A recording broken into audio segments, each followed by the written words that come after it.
just got three things to say. God bless our troops. God bless America.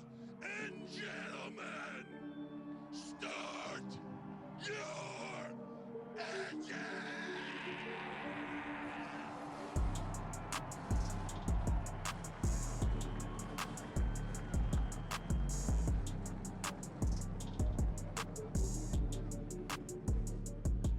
So we want to thank you tonight for these mighty machines that you brought before us. Thank you for the Dodges and the Toyotas.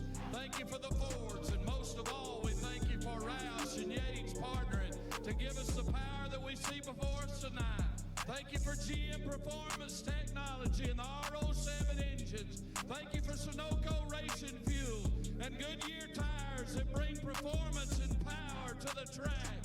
Lord, I want to thank you for my smoking hot wife tonight, Lisa. My two children, Eli and Emma, or as we like to call them, the little E's. Lord, I pray you bless the drivers and use them tonight. May they put on a performance worthy of this great track. In Jesus' name, boogity, boogity, boogity, amen.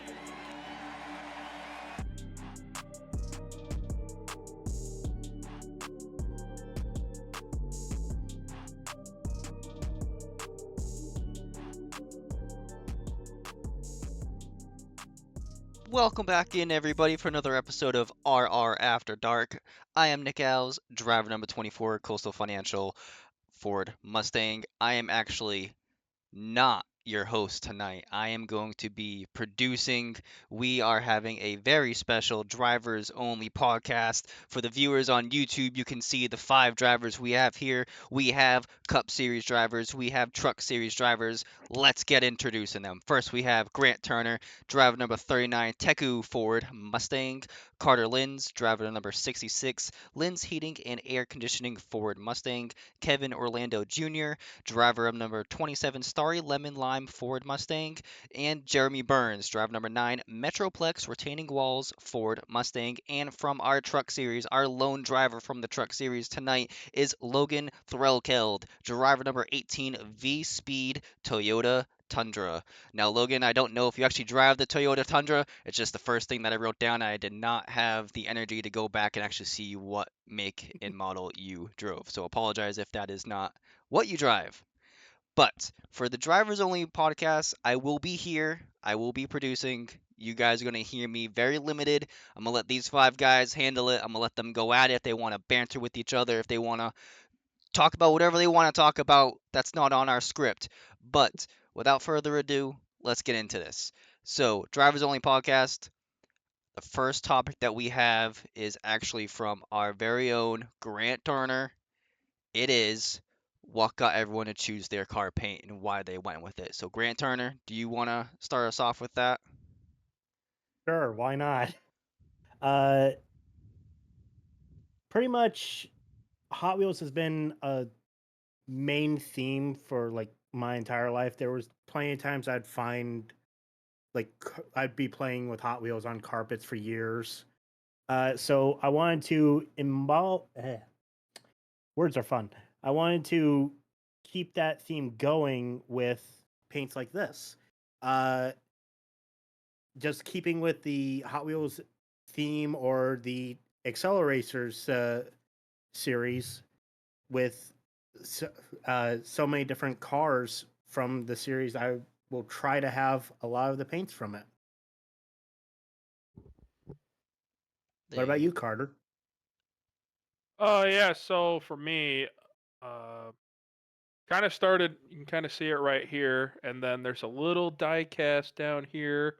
Um, Obviously, being a part of a family company, and we primarily sell Ream equipment, knowing Kevin Harvick was a Ream driver, Kyle Busch for a short amount of time, he was a Ream driver.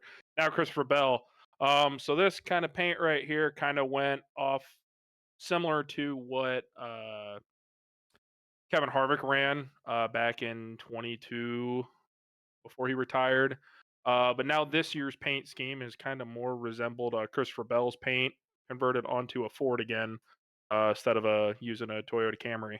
So to roll that off, I'm going to pass it off to Kevin because he was the one who made the paint. So Yeah, and it was a fun one to make. I'm really happy with the way it came out. So, but as far as Appreciate it. mine goes, it's a little bit less exciting. I have enjoyed doing the paints since the beginning of getting involved in iRacing. Of course, coming over from games like Forza and whatnot, I spent probably more time doing paint jobs than actually racing. So it was only natural coming to iRacing. I did a similar thing, but I always wanted to have something that was realistic but unique, that wasn't, a rip off of another driver's scheme or anything, and that wasn't someone else's sponsor. So the timing of when Starry was released and the fact that it was released, from PepsiCo, who has been involved in NASCAR in the past, I just took that as an opportunity of like, hey, you know what? This is a sponsor that isn't involved in NASCAR yet, but from a company that has been. So it's a perfect opportunity to come up with a unique, realistic paint scheme, and it just kind of stuck. It's easy to catch when I'm looking back at the broadcast to see when I wrecked. So, Jeremy, I am curious about yours because you had a big change this year. I know some of the reasons behind it, but I'd love to hear about it. Yeah, so I reached out to a couple companies this off season and made connections with Metroplex, and ended up getting a sponsorship through them for the 2025 season.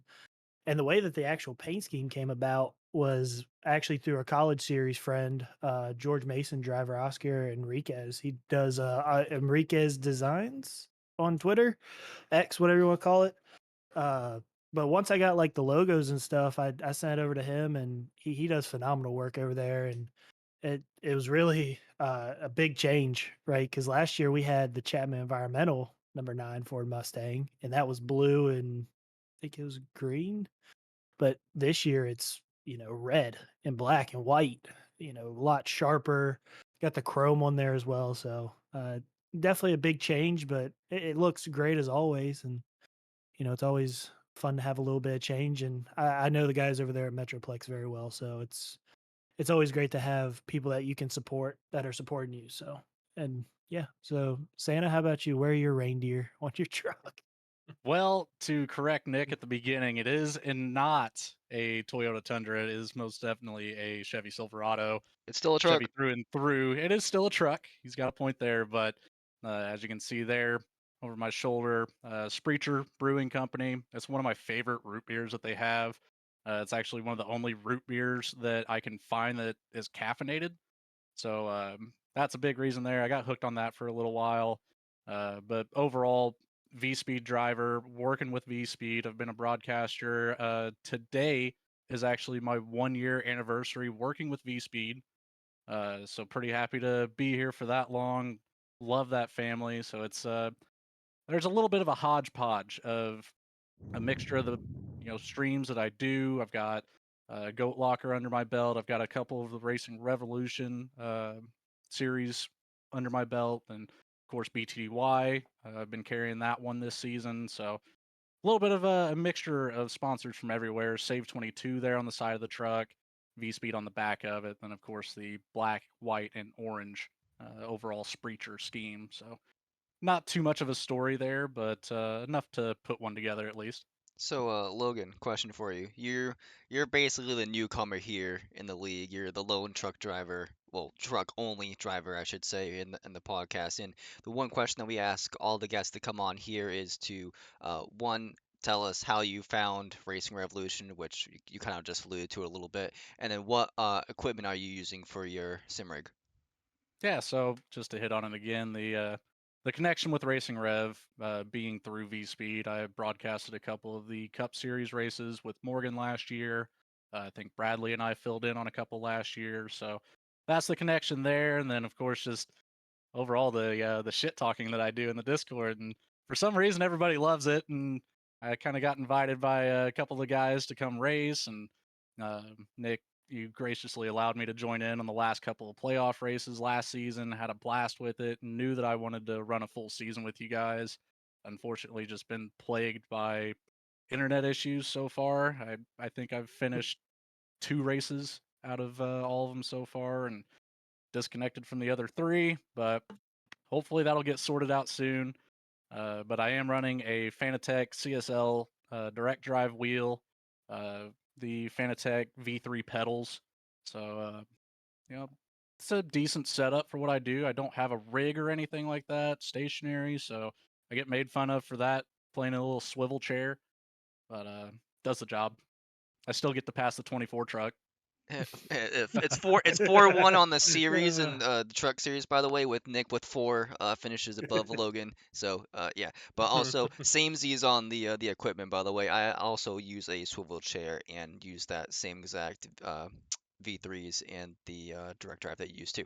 So moving on to the next topic that we have here, I know all of us really know iRacing went through a big overhaul with the different models that they have, whether it be the debris that's on track, the damage models, and just the tire and just how the cars actually handle. So I know Carter wanted to touch upon that. So Carter, if you will want to start us off on that one. Yeah, so I got to kind of experience firsthand last night of the little overhaul they did with the changes of the damage and all that. Incident happened pretty early on in the race. I was just along for the ride and thought I just broke a toe link, had a little bit of front end damage, was able to go in and get it fixed. And lo and behold, I go park and it says too much damage, can't be fixed. Go back and watch, and I'm guessing it's because the fender fell off the car.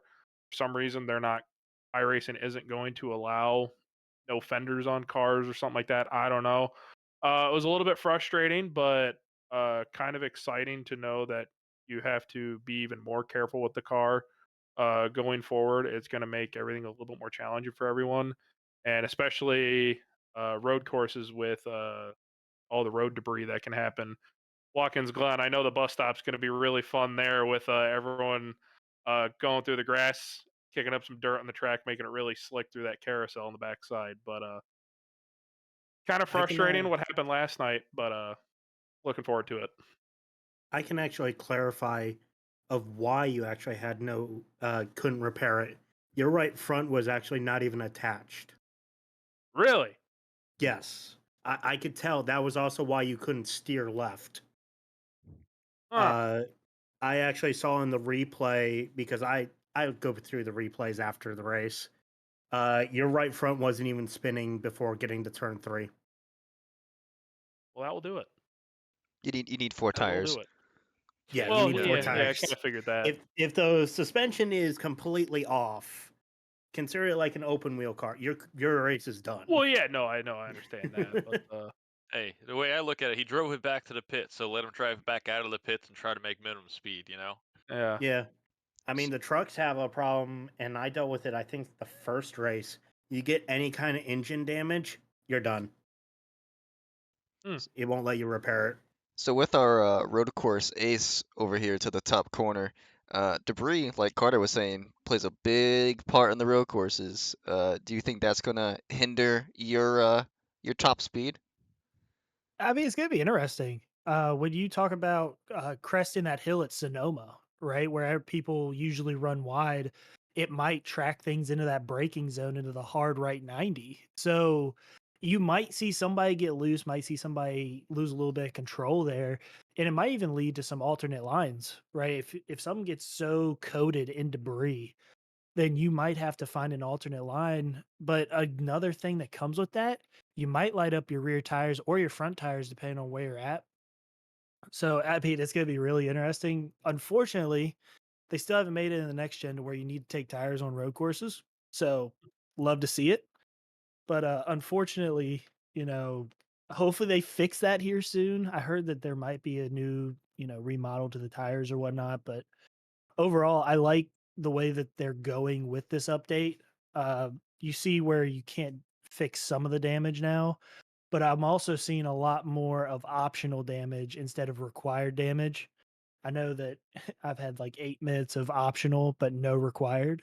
So you kind of like to see that, but in Carter's instance, you have a situation where you might be DNF'd out of something that you may not have been before. But the debris, it's going to be a lot of fun to look at. Kevin or Logan? Yeah, on the note of the new damage model, I'm gonna want to see more as we go into the upcoming weeks, but at least last night it seemed like minor damage had a bigger effect on the performance of the vehicle. I know I picked up coming through one wreck. I had a nice square hit on the nose on the back of Nick's car in that 24, and normally it was shrug it off, thought nothing of it. I had 25 seconds to repair when I pulled into the pit, so I was like, that's fine. I'm not going to fix it. But I made the mistake of not fixing it because the car did not drive after that. There was no turn in the car whatsoever, and the track was already, pretty rough as far as being too tight to begin with, and it took it to the next level. And it'll be interesting to see if that was just a condition of the particular track with that damage, or if that's going to be a trend where even minor damage can really hinder anyone's chance of being competitive. See, I'm a big fan of that new damage model, and especially the track debris. Here, just this past week at Texas, I got doored through the infield, hit the pit wall, and came out. Truck still drove relatively straight, but coming through the corners, if I wasn't at speed, I'd lose the rear end every single time. But if I was at speed, it would hold it perfectly fine. It was a very odd sensation. I've never felt like that before. But then, after those incidences, they're right at that start finish line, bunch of debris all over the track surface. So everybody's getting loose coming through the tri-oval. It just made it nice and challenging. And, realistically, they would blow that stuff off the track, right? But iRacing, they leave it there, and it gives you more of a challenge as a driver, and kind of forces people to use an alternate line, forces yourself to use an alternate line, try to make some passes in a different type of capacity, and I like that challenge. Now, do you guys all Yeah. have the I don't think it's actually high detail, but you guys all have it checked off in your graphics to actually see all the debris and stuff on the track? Yeah. Yes. I think Yeah. so. Okay. I do So want to add one Yeah, little thing before we change topics, if that's where we're heading to. yeah, go for Because of it. the fact it's still new, there was even an update for track debris today, this morning. So it's still in the works. That's the one thing with iRacing is like some of the things they're still finding the tweaks, trying to get proper and stuff. So by the time we get to the next road course, whether it's Glen or Sonoma, it could already be changed or even tweaked to be even more realistic. We don't know until that day comes. to go with that, just a couple days ago, broadcasting a league at Dover, you could visibly see the rubber being laid down on the track through the corners, and I thought that was a phenomenal touch. Just don't mind the fact that the fans are floating at Dover right now, but there's I no think that got grandstands fixed for this some morning. reason. I Oh, sure hope okay. so, That because that that was that's not awkward just looking. me. I thought my stuff was broken. I was like, what? Where's my grandstands go? I didn't turn those off. I thought something happened. Yeah, it was the Glad weirdest it's thing not to just see me. that, but to see that low line, where everybody's trying to use it, Dover, build up that rubber, and then you can see those trucks or cars, whatever they've got on track, start to react to that. They get loose, they get tight, depending on where they're at on that surface, and they're doing great things, honestly. Yeah, the new graphics with Dover, Bristol, Homestead. I'm really glad they're finally getting around to updating some of the graphics. It looks fantastic apart from the floating fans. And like you said, to go with the new the tires, the debris model and everything, it's just they're doing a lot really quick right now, and I like what they're doing too. So to kick off our next topic here, we're going to do a Homestead recap. And Logan, I Sweet. know for you, you weren't actually in the race, but when we get to you, feel free to just talk about Homestead as like the track or your past experiences at Homestead. But Did you watch the broadcast? he said he I didn't. did not, Yeah, what a unfortunately fan missed Lame. it. of RR he is. So Well, listen here. I've got my own to do on Wednesdays. Plus, I disconnected about 8 o'clock until 9 o'clock last night. So even if I Feel wanted your to, I pain. couldn't have. I feel so your pain. the first person I'm gonna cut this over to, congratulations, you're gonna go first. Unfortunately, there's a reason. I'm gonna cut to you first because your race ended short. So Carter, tell me your experience at Homestead and how your race was going so well up until something so bad. Yeah. God, I put a lot of time practice in. Kevin can agree to that. That we were trying to figure out everything we can to actually be fast there because it's not primarily one of my more favorite tracks. I know it promotes really great racing and whatnot, but to be honest, I just don't like how the track really drives. It doesn't feel like really whenever you put steering input into the car, it just continues to go straight. Uh, but figured it out. Was able to be fast. Actually, was able to lead a couple laps there. I know Jeremy always being fast. He got past me there. Um, did a no tire stop there. Split the stage. That didn't pay out. Missed out the stage points, and then yeah, no, managed to hold on to top 10. Had that caution on that first initial restart on the uh, stage end, and then we had another one, and that's where my race ended. Um, Not naming individuals, but we all know what happened and saw it. Broadcast even called it out a little bit too, but I was a little disappointed. I knew I had a lot of speed that night and was looking to hopefully get another podium for this season, and they just got cut short for me. Now, I think the next person that had the next shortest time, and forgive me if I'm wrong, but I'm going to go with Kevin because I knew you had the damage. Yeah, I did have damage. I did finish lead lap. Got a P20 so far. Other than Atlanta, my worst finish this year. Miami's one of those tracks. I love the track, but it's one that I have felt uncomfortable at for a while. Last season I had some good finishes inside. I think I got one inside top 10 at the end of last season. So coming into this week's race, like Carter said, we did quite a bit of practice. We were trying to figure out everything we could with it, and I was actually feeling pretty confident. Come race day, pull out on track, weather conditions are a little bit colder than they had been, and I expect the car to be a little tight, but I just could not get the lap times where I needed to. So we qualified poorly, and once you're kind of in traffic, you're kind of stuck. Early in the first stage, drove my way from, I think I started 27th, drove up to 20th, came to the first green flag pit stops and almost got the barrels sliding sideways into the pits. At the end of the stage, restarted back 27th, and kind of the same thing, except for that second half of the race. Even with more laps, it took me that long just to crawl back up to 20th again. Just never really felt like I could get the car to turn, and start to worry a little bit. Sometimes Miami drives a lot like Darlington. Having to rip the wall, and sometimes the car's a little bit tight and then breaks loose on exit. So I'm just hoping, getting ready for Darlington in a few weeks, that we can figure something out, have some speed there, follow it up with hopefully another top 10 finish. That's one of my goals for this season, is to maximize those top 10s. So 20th place wasn't doing it, so hopefully we can change it for next week. Unfortunately, I think you know you're next, Grant. Yeah. I'd say I kind of had the same kind of problem as Kevin. It's like I just didn't have the speed. There were times I was just trying to hold on to the car. I did get damage a little bit from one of the incidents. Kyle Stewart in 10, he was avoiding one of the wrecks and slid up in front of me. He apologized for it, but honestly, you're avoiding a wreck. What are you supposed to do? I was able to repair that damage that caution, so I didn't really have any problems with handling from that.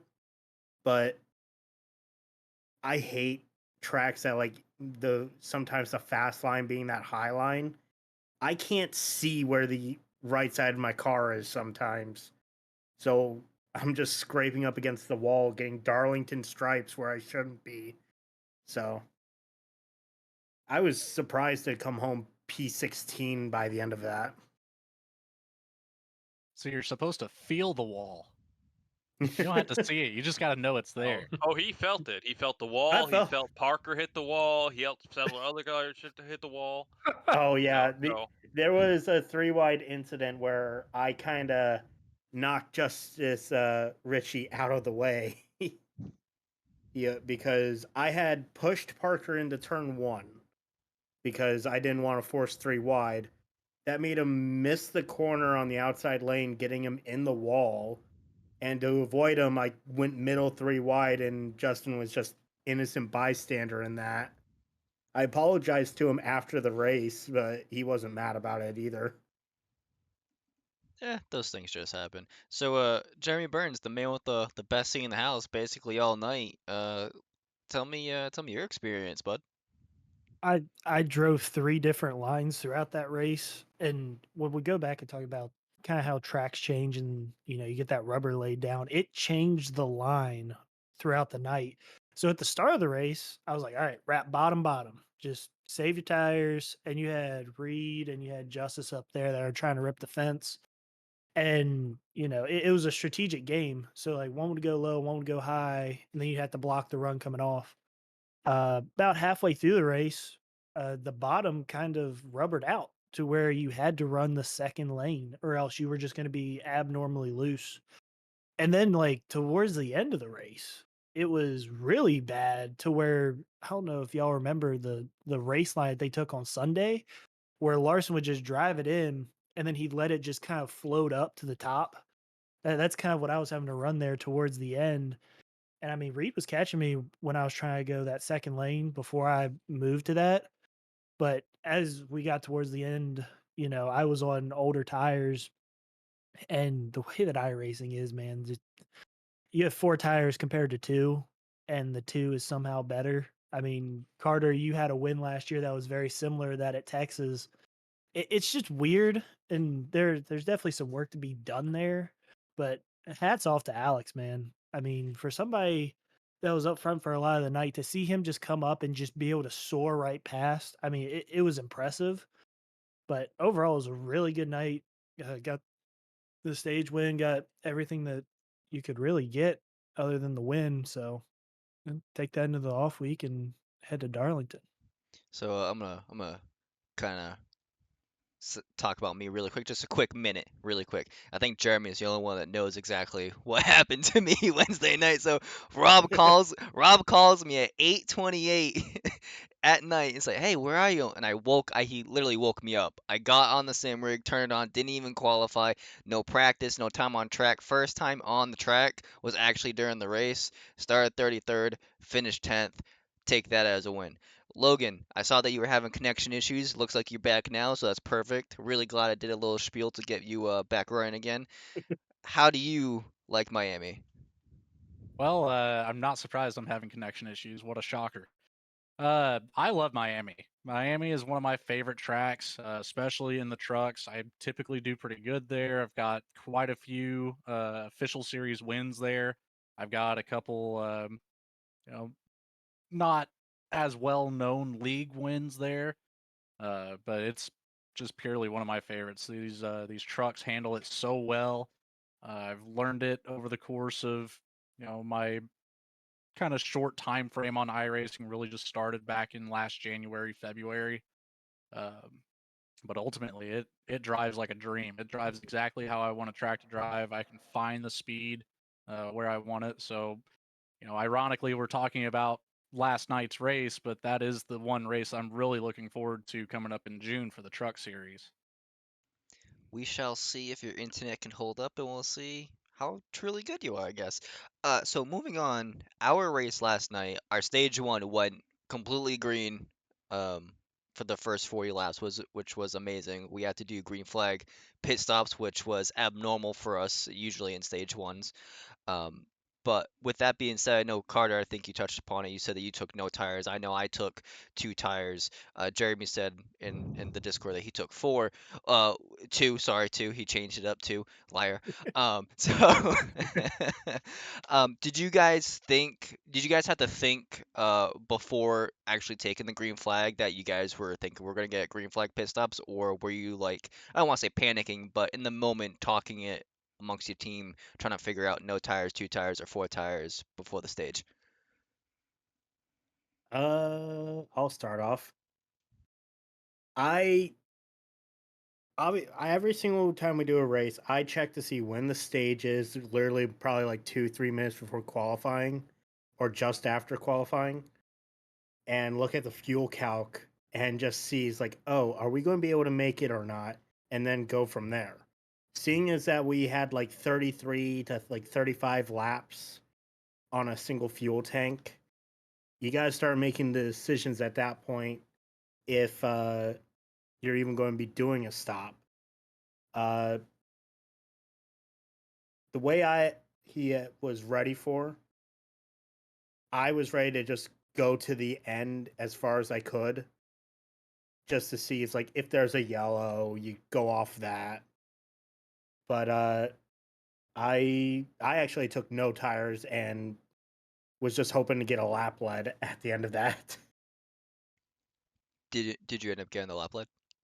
I did not. Unfortunately, someone, no, I forget who it was now, on the final lap of staying out, was when they came in as well. So I didn't have a chance. Kevin, I don't think I knew what you did during the green flag pit stops. You know, I went no tires. You know, typically when we come to these tracks where the stage is too long to run, I try to be a little conservative on the tires early to try to set us up with an extra set at the end of the race in case we get, you know, that occasional slew of late race cautions, especially at a track like Miami where the tires can make such a big difference. You know, half the time you end up with a race where you have a set of tires you didn't use, and you're like, man, I wish I would have used those. Maybe could have got a few positions early, and it would have helped me at the end. But you know, all in all, you know, it's kind of what I've started doing traditionally at these type of tracks. So consider changing it, especially last night. Lap time fall off wasn't as bad as I was really expecting it to be, partially due to those cold track conditions. But once I slid sideways into the pits, I was like, I gotta save as much time on pit lane as I can. I already lost, you know, 10, 15 seconds getting a car facing the right way. So at that point, the decision was made to stick with the no tire call and see what happened later. We did end up finishing with no tires. I mean, with an extra set of tires sitting there.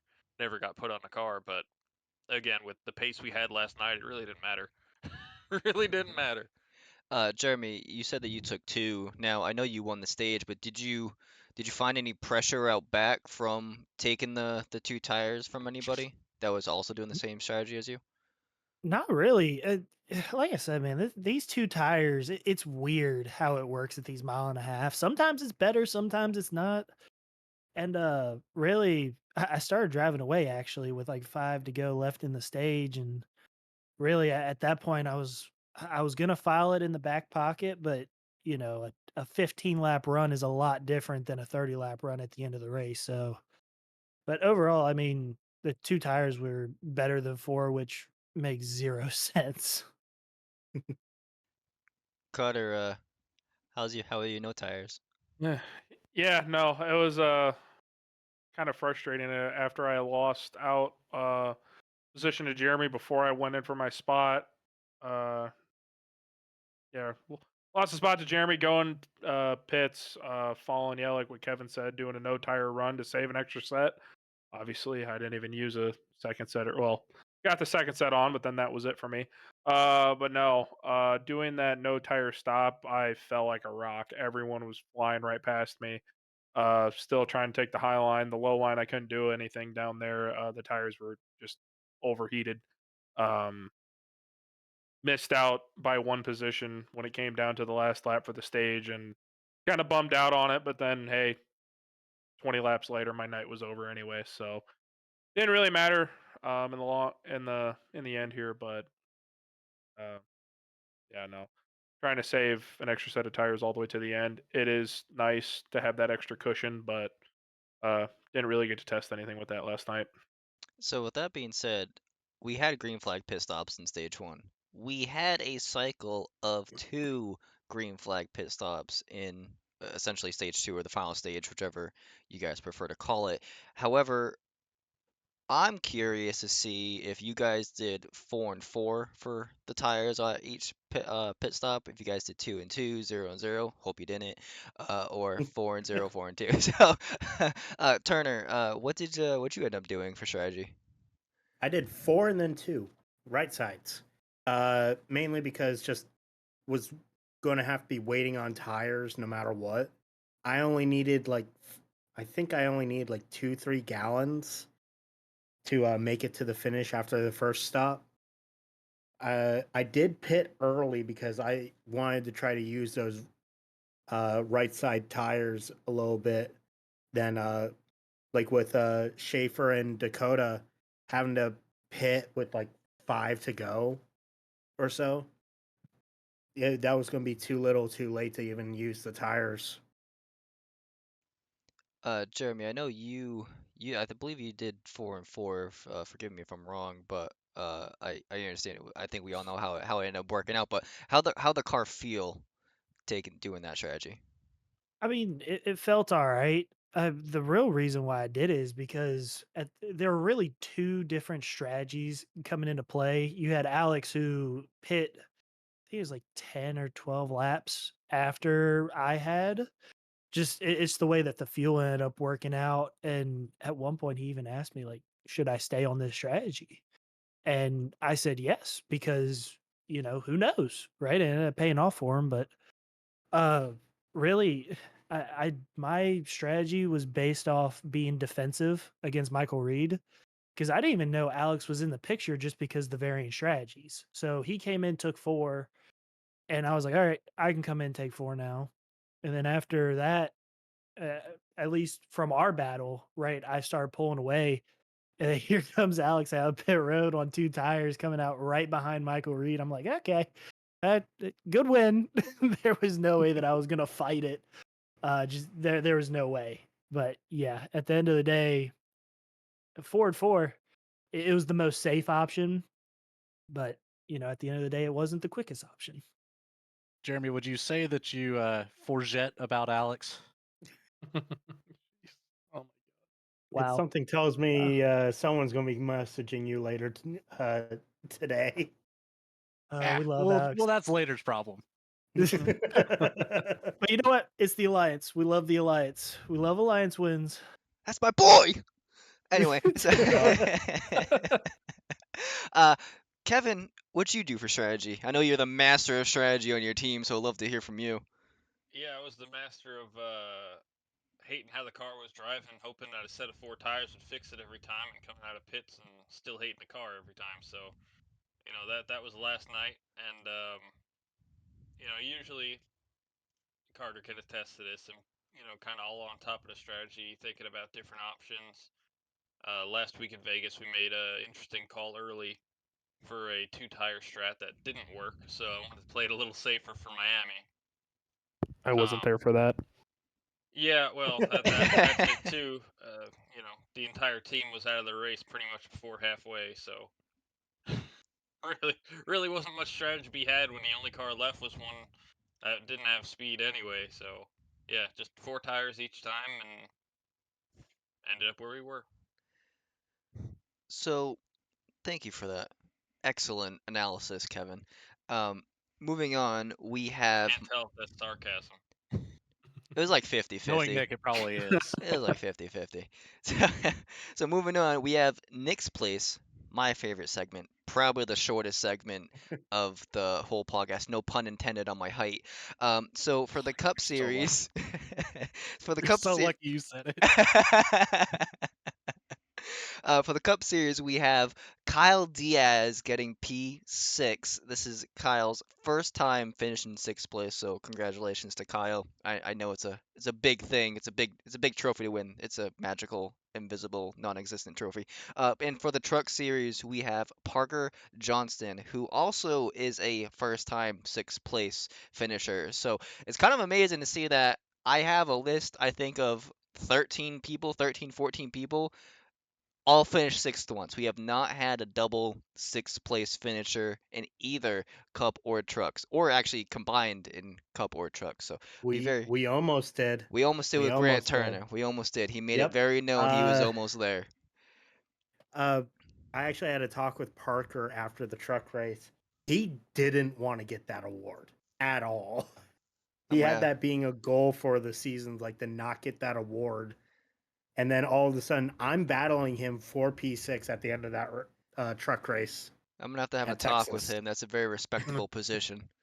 I don't know. If I'm in 6th at the white flag, I'm probably slamming on the brakes. I don't own a microscope to view that trophy.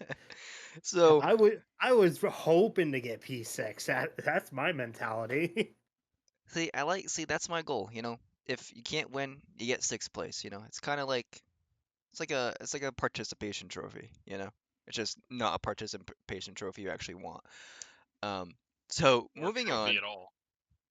Yeah, probably. There's only one trophy everyone It's a cares verbal about. award. Yeah. It's a verbal award. It's written in Discord. Well, actually, Yeah, there we go. no one can see it but us, Kevin. So unfortunately, I know. So moving on, unfortunately, the Cup Series has a bye week next week because the IRL Cup Series are at Martinsville, and we do not, as a league, go to Martinsville twice in a season. We only go once at the end of the year for the final cutoff race. At least this is what it is this year before the championship four. As you guys all know, Martinsville is very particular with incidents, and we'll just say it has very sparked interest in a few guys or the league in general. So we are Yeah. going. And if anyone does not believe us, why don't you just look at the officials Officials, and or see you how many can go watch cautions there any, or are? you can watch any broadcast ever on YouTube of V Speed with at a Martinsville race. So with that being said, the only race we have next week is Monday Night Truck Series, and we go to Richmond.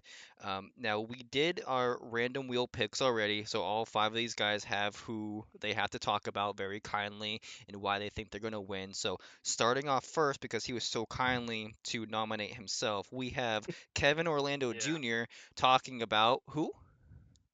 The guy over there, Grant Turner. Now, he knows I'm a big fan of him to begin with, and I've already seen a lot of improvements since he joined the league. But it's still hard for me to, picture a truck race at Richmond, one of the harder tracks. And, you know, while he's got speed, and I believe he got what it takes to take the top 10, in order for him to win it, he's going to need some luck. And whether that's, people disconnecting because Mediacom sucks, or if it's, people wrecking because Grant Turner puts him in the wall, one way or another, if he's going to get that win, he's going to need luck or, a really beat up front bumper to do it. But he'll be fast enough to give it a shot, at least. I know that.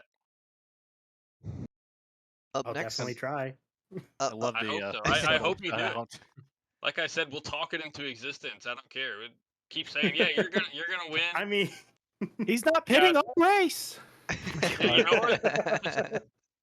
Bring it by the top. hey. We'll upload the fuel lines. We'll get some extra fuel lines in there and pack them full of fuel so you don't have to stop. Yeah, don't worry. We'll get I'll a couple. somehow pull a Grant Thorpe and not pit the entire race and win. We'll get a Hey, couple you of ain't cheating, IP you ain't winning. addresses, dude. We'll disconnect them like Santa does. You know, don't worry. We got you. I am a part of Alt F4 for a reason. It's just not a choice for me. Make me wish I had Monday off so I can come and wreck the field for you. So up next we have Kevin's teammate Carter with a fan favorite, maybe. Should be Dakota Floyd, if I'm not mistaken. Yes. Don't really know how he does in the trucks. I don't run in the truck series, but knowing my experience racing with him in the Cup series, he is fast. He is consistent. Going off of last night, he was making a very bold strategy to try and run it dry at the end, and he had about another 10 laps of fuel. It looked like he could have had that win. Going with that, I think he has a good shot. He is a newer guy this year. So still he's got a lot to show with what he can do, but already with what he has proven of himself, he can be a front runner driver. So with that, yeah, no, I think he could possibly stay up there in the front and get a win tomorrow night. Not tomorrow night, Monday night, sorry. Am I allowed to add on to that by any means? Go for it. Yeah. So just so you guys know, Dakota Floyd did happen to be the championship winner of a particular truck series league that we ran together last year. So I had to agree with you. He's very, very consistent and dangerous in these trucks. Okay, adding on what he said, yeah, that too. Good assist there. Grant Turner, you also have a fast guy. Yeah, Kyle Diaz. He's actually been quite fast. I've watched. It always seems to be he's in front of me in some cases. And I'm usually a mid runner, in all honesty. Sorry, Kevin. Hey, we're trying. I say that, but I got P7 in at Texas, or Texas as I keep calling it. Hey, like I said, top 10. We'll do it. Yeah, You got a trophy Uh, behind you. I mean, for good reason. Yeah, the field wrecked. Yeah, What a guy. yeah. But I think if Kyle gets on the proper strategy, that's probably going to be the way he can win this. Pit at the right times, get tires how you wish. Because I would consider Richmond, because of it being a short course, it's very difficult to pass at. But sometimes that pit strategy is what could make or break a race. So I think if he can choose the right times to pit or not pit, I think he's got a good chance. So, Logan, before your internet goes out again, who do you got? I've got Justin Ritchie. I'm not too familiar with Justin. I have raced with him in various other leagues, though. I know he's got a good competitive spirit. He's had a string of bad luck. He's had a string of good luck. So I'm not positive on how he does at the short tracks, but it's again short track racing. A lot of it comes down to luck. No matter who you are, I don't care if you're Jeremy Burns or Kyle Larson. It's a lot of it is strategy at the end of the day. So it's strategy and luck. So if he can put those two together, I think Justin Ritchie has a good shot of being up there, just with how competitive he normally is, anyways. Thank you for those comments. Kevin, what are you doing? I didn't do that. I have He's no just hanging idea. around. I have no idea how that happened. All right, I don't know how to. Fresh fresh moved to prince of Australia? Bel-Air. I don't know how to fix you. So sorry, someone just fixed you. Great. I don't know what happened. So, with that being said, Burns, I'm gonna love your analysis on this one. Who you got? Okay, before I get into this, is it Gendron or is it Gendron? Gendron. Gendron. Okay. Joseph Gendron. Here we go. Ready? You have to capitalize on all the non-tangible assets. There are many facets that go into this race. And if I'm not mistaken, he had pace last year. Now, if you also remember last year, it came down to when you pit.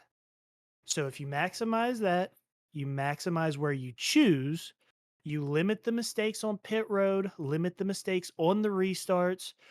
You can have any variation of pace, but if you do the small things perfect, you have a shot at these short tracks. So all that I'm saying is it's up in the air and you catch a couple breaks, it can be Joseph's race. So I'm here. I'm a full supporter of Joseph. And I tell you what, if he ends up in victory lane, then I'm going to be celebrating there with him because I'm here for Joseph Gendron. I heard if Joseph wins, Burns is retiring from the Truck Series. So let's all root for Joseph. Everybody wreck Alright. out. Everybody wreck out. Let's go, Joe. Screw this guy.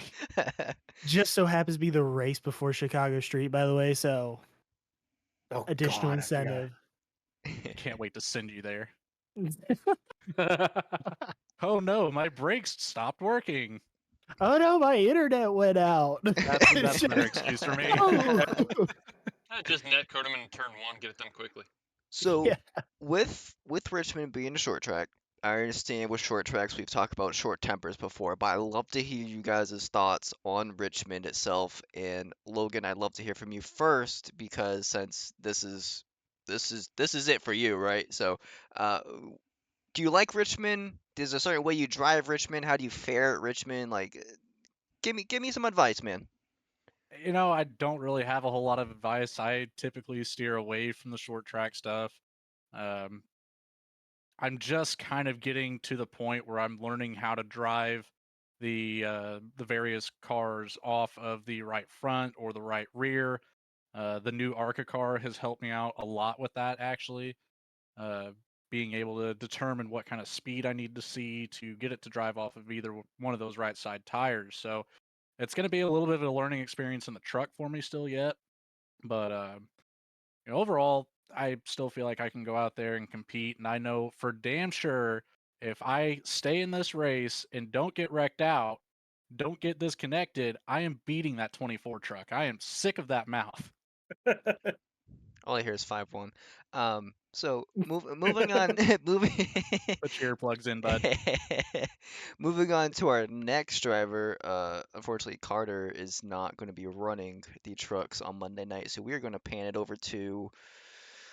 Let's hear Kevin's thoughts. He's always a man with the wise words. Who also won't be running trucks on Monday night. But Richmond's one of those tracks where a small mistake can compound into big time loss. And it's one of those tracks. While I will tell you I struggle with it, my results don't show that struggle. Somehow I always find my way doing a decent finish at Richmond. So I do overall. I like the track. I like it better in cars like the late models and the modifieds where you can actually drive the thing. And but the trucks again. I prefer the trucks over the cars. I really wish I could run Mondays, but my schedule just doesn't allow it right now. And yeah, no, it should be an interesting race. I'll be watching it from the back of the classroom, hoping my professor doesn't notice I'm not paying attention. Yeah, well, Kevin, I hope you get a good education out of it, but I do also hope you do pay attention to our race because VSpeed puts on a fantastic broadcast. You don't want to miss it. That they do. Grant Turner, what are your thoughts on Richmond? I I don't know what to say about it. It's just going to be make sure I keep the rear tires beneath the truck, and that's pretty much going to be it. Make sure I don't get involved in anyone else's wreck. Not much else I can say about it. Just stay safe, keep it on track, and hopefully it's a repeat of the Clash. Yes. The man who's gonna be probably one of those guys up front, if I had to put a finger on it.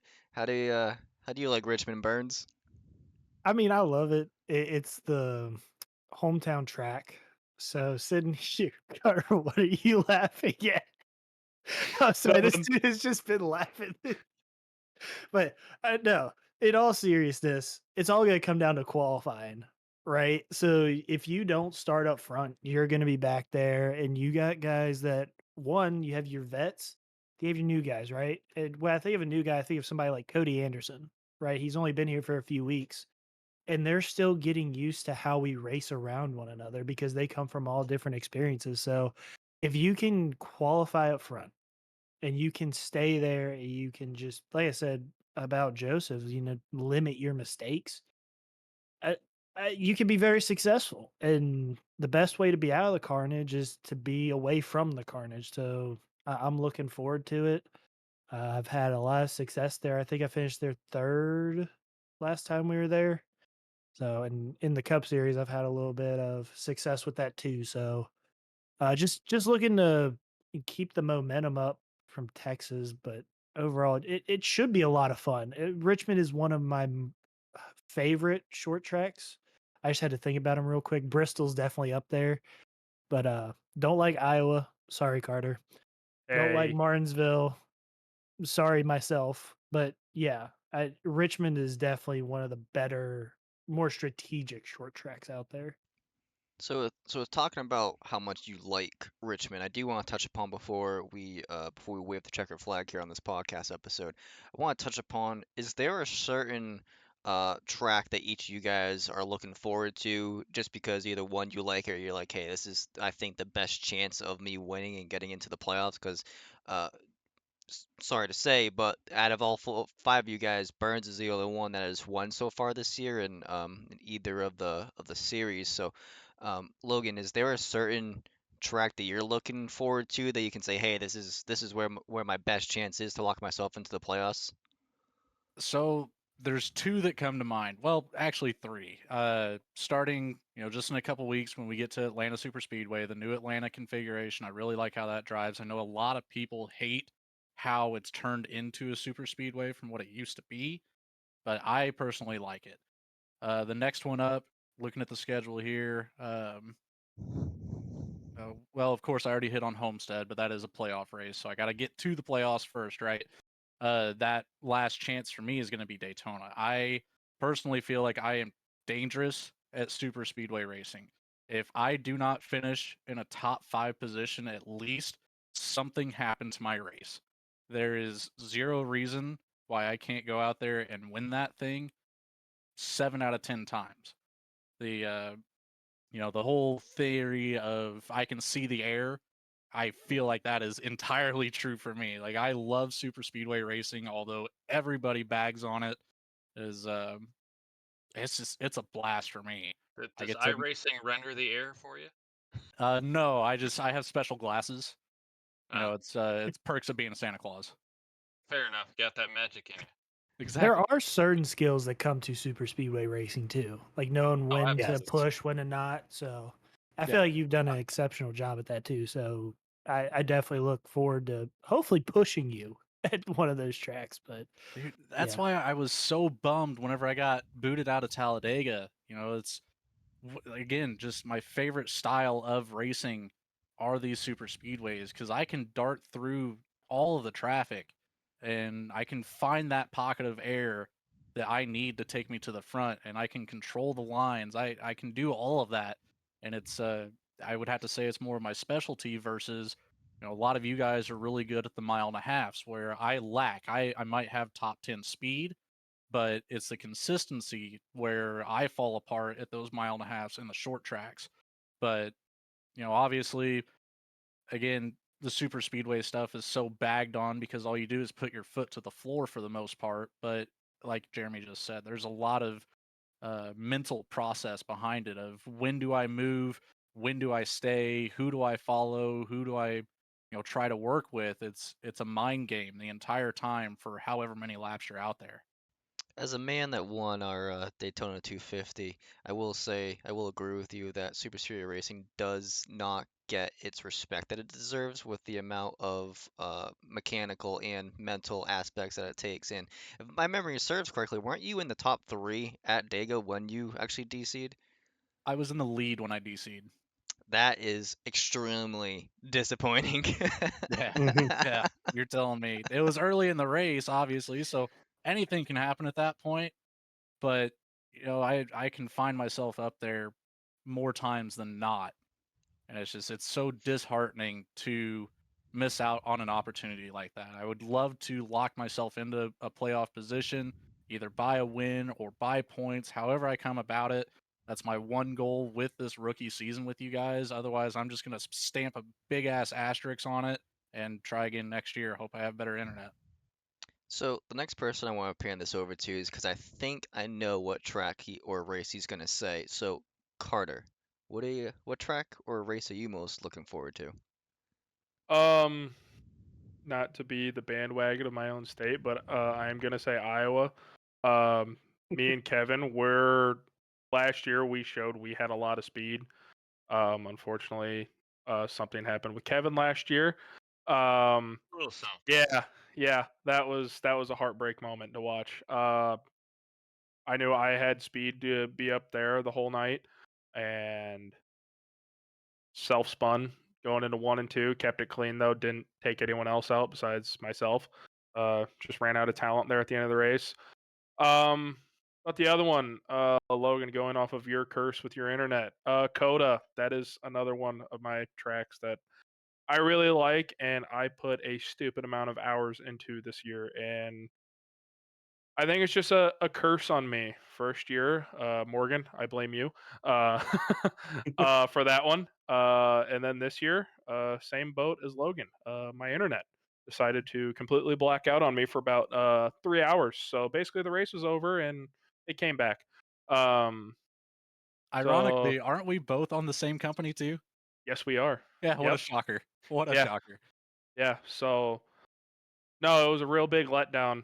To be honest, Jeremy, I thought I had what it took to beat you that night, and I didn't even get to prove myself. Yeah, you should have heard. I think I could contest for every single voice chat. The moment we saw that you had dropped after qualifying, what, P2, we Yeah. all knew you were going to be devastated about that. Yeah. I didn't even have to be in the voice chats. I was watching that race live and I saw him disconnect and it was you could feel the Yeah. No, No, this is that, going to be a Burns party. Got it. yeah, no. I'm shocked this headset is still in one piece after that night. It got thrown into the wall pretty hard, and my girlfriend was contemplating what I was doing in the basement. I was very upset, but hopefully next year I can take it to Jeremy, dethrone him of all of his road course wins, but hopefully have no internet issues next year. So, Where Sonoma's coming up. You can just get really good at Sonoma real quick. Oh yeah, I could. Yeah, I'll try that. so could just wreck him. Just go That fast. too. I mean, it's not that hard. Just hit the gas. You're fine. moving on to our next person, and actually the person that came up with this question.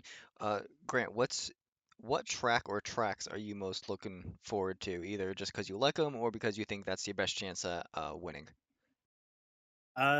Obviously the super speedways because chaos. But I would say for at least getting good points, Sonoma. I got I think P7 last time we went to Sonoma, so I really enjoy that track. It's a whole lot of fun. Though back to about the track debris, it will be interesting to see how that will play in. But super speedways are always a fun one. Last year, I got my win at Talladega on the last lap, not leading the race at that point. No, wait, I did lead a few laps that race, but pushing who was it, Tay McDonald, up to the lead and just passing him in the tri-oval, coming to the checkered flag. To go on, it is a balancing act. Like Logan was saying, like you could see the air, knowing who to push, who to be pushed by, knowing what the limits are on engine temps is another true factor. Because you don't want to panic when you see that your oil temp is at 295. Trust me, it doesn't go well at that point. A But little late at that point. You'd be surprised if you catch it early enough. I have once pushed an oil to 301 that somehow didn't explode. God. Yeah. That wasn't recently, I'll tell you that much, because these cars won't let you do that anymore. No, I think it was in an Xfinity car that I did that in. But I may be a little bit biased because since I'm sponsoring the last Daytona race before the playoffs in the Cup Series, which I didn't tell Nick this, there's going to be a special incentive that is going to happen that race. Hopefully he'll help me make an announcement whenever that time comes. Are you gonna give away a Hot Wheels? Because that's your thing. Isn't it? No. No. There may be some cash prize in that race. Oh, so I can buy Stay them. tuned. My broke college self is just salivating right now because that's going to be about the time we go back to school. So being able to get anything really helps. Back on that ramen noodle diet. Burns is about to change his car out for a bulldozer. Watch out. Oh no. I'm about to go broke doing this. The last person here that has not won a race, at least this season, Kevin, what race are you looking forward to the most? But we got a little bit of a list at this point for our redemption. You know, like Carter said, we got Iowa. I was 100% in position to win that race last year until, a little someone decided that straightaway was a perfect place to wreck me. And then we got Atlanta, of course. The unforgettable Atlanta. I had a win taken away from me there, and then I got a win given to me there. So I'd like to win one straight up and not have that little asterisk next to it. But in reality, just like every year, my favorite track is Pocono, so I'm always looking forward to that race. I pick up that race on a schedule with the sponsorship, and I haven't quite named the race this year. Always try to do either a charity or something, raise some awareness for something when we do that. But so it's always one of my favorite races. It's just such a fun track. Every turn has its own little special way of doing it. Run pretty well there. Haven't won one. I would love to, but it's just such a hard track that even finishing in the top 10 feels like a good accomplishment there. And it's so weird being, fast enough to be a super speedway, but you got to slow down for the turns, and especially that tunnel turn. When are you loose at a super speedway in these cars? Never. But straightaways, you're hitting 190 miles an hour, and then turn 2, you're sideways. So it's a really unique experience. It's a great track. Man, I wish it had 2 races on the schedule, because it's really just, in my opinion, one of the best tracks on the schedule. So yeah, those are the 3: the 2 redemption tracks and my usual favorite. So, Burns, I have a request. You're gonna go Okay. next. Okay. Tell me the track that you're looking forward to winning another race at, but it cannot be a road course. Phoenix. I mean, what's fair. what's the reason, Have you Burns? won Phoenix before? Well, dude, look, okay. After last season, yeah, I compare that Phoenix race a lot to what happened at Chicago Street. Granted, it was my fault what happened at Phoenix, 100%. The But reason I got the 3rd place. the amount of time that I put into that Phoenix practice, and I was in a position to where I thought that as long as it goes green, I'm in the position. And then things happen to where I'm no longer in the lead. I make one wrong decision on the choose. All of a sudden, that lets Rob by me. Now, if we want to relate to Chicago Street, my race was over lap 1.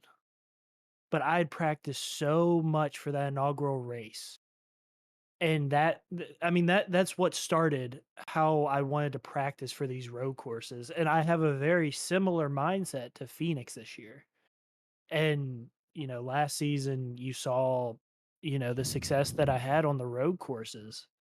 But to come out and say that out of all the races, right, it doesn't matter at all if we cannot execute at Phoenix.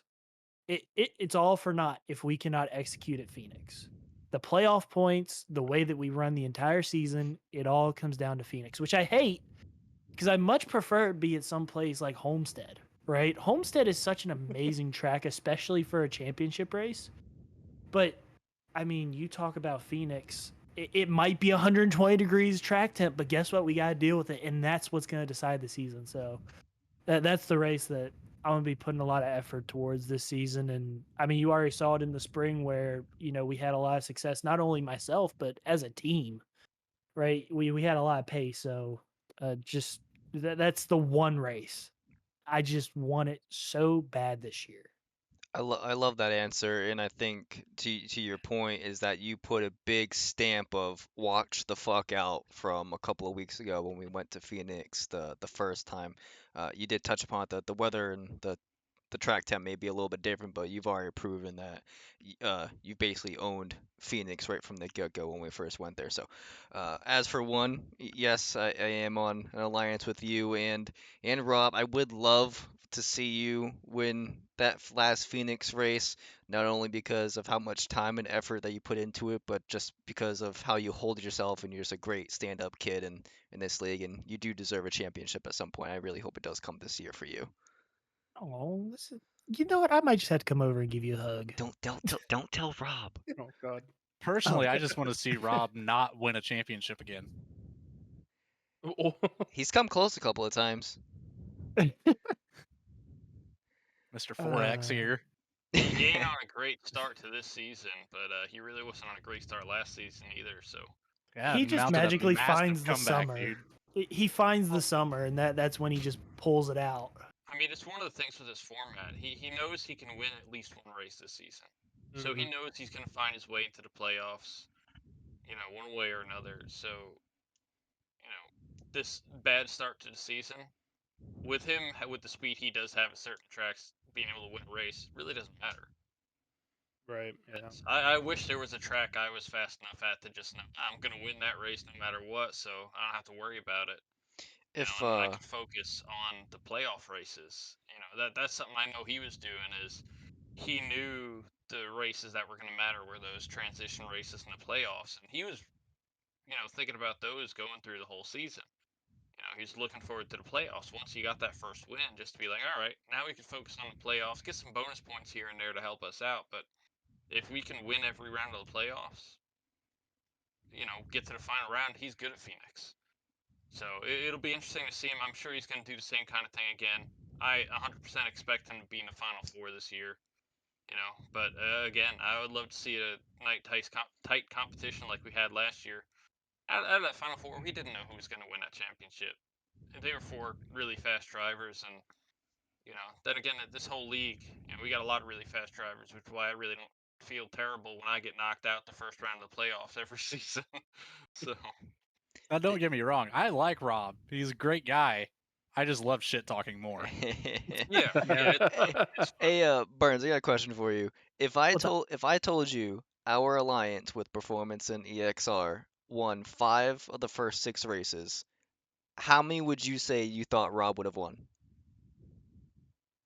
At least 2. 0. Obviously, all we know, but it is kind of Yeah. crazy to see the little slump to start the beginning of the season. Carter, are you already practicing? No, Okay. I promise I got everything off. Just prove it. There, it's off. Like, he was trying to get a head start of Chicago Street. Yeah, I told him about Sonoma, and he's like, "Yeah, that's a good idea. Let's go get good at Sonoma." Oh, Let me there get is. the live stream going. So there is one thing that I want to touch on. Yeah. With this being an off week, you have Richmond coming up. Mhm. For the Wednesday next week, I will be hosting a practice for Chicago Street in the trucks. And for anybody that wants to take advantage of getting just more practice, more time on the track and figuring out stuff, I will 100% be there logging laps. And I encourage everyone in the league to come by, because even if you don't want to turn laps, you can still watch others and learn from others. You can make it a team event. So just look out next Wednesday for a hosted that'll be put up by me, probably around race time if I had to guess. But yeah, I wanted to throw that out there for anybody that may hear this. Yeah, so actually, Burns, good. Thank you for that. So I'll actually make the race session before Wednesday. That way we can get the weather. Since we use Realistic, I can send it to you to make sure it's pretty accurate for everybody. So you heard it here first on RR After Dark on Jeremy's own dime. Come out to Chicago Street in the Truck Series, get some extra practice. It's probably going to be about 2 hours, 3 hours. Learn from the pro himself. Maybe take out the pro on your own on Monday. So Take your anger out on him. I mean, Target Wednesday politics. night. Apologize. But before we get out of here, any final thoughts from the 5 of you? I have one, but I don't know if I can say it, and Jeremy knows exactly what it is.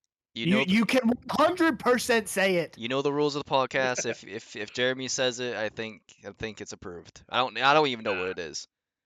Oh, you know what it is. Nick, Everyone you knows know what it is. Everybody knows what it is. Everybody Come knows on, what Nick. it Everybody knows what it is. What is it? Go ahead. Just we're let gonna it run. rip. We're gonna run this the political side of things and try to keep politics good, just in case an opportunity ever presents itself. So I'll save it for a later. It's end date when I get recording. to tell him face by face. I'm gonna save it until I can tell him face by face. This is very, very interesting. I don't think I know, but I love to hear it after. It's our after we. favorite. It's You our know. favorite Xfinity driver. Oh, you can say it. You can 100%. You can say it. We had random guys chanting this at the Cup race, at the truck race when you were down in Charlotte. This was great. It was mostly pushed on by Jeremy, but I mean, the guy Can I make a the guy suggestion? wrecked me out of Actually, the lead because he was pissed that I passed him. So what do you got, Logan? I was gonna say, can we count it down and all of us say it to end this?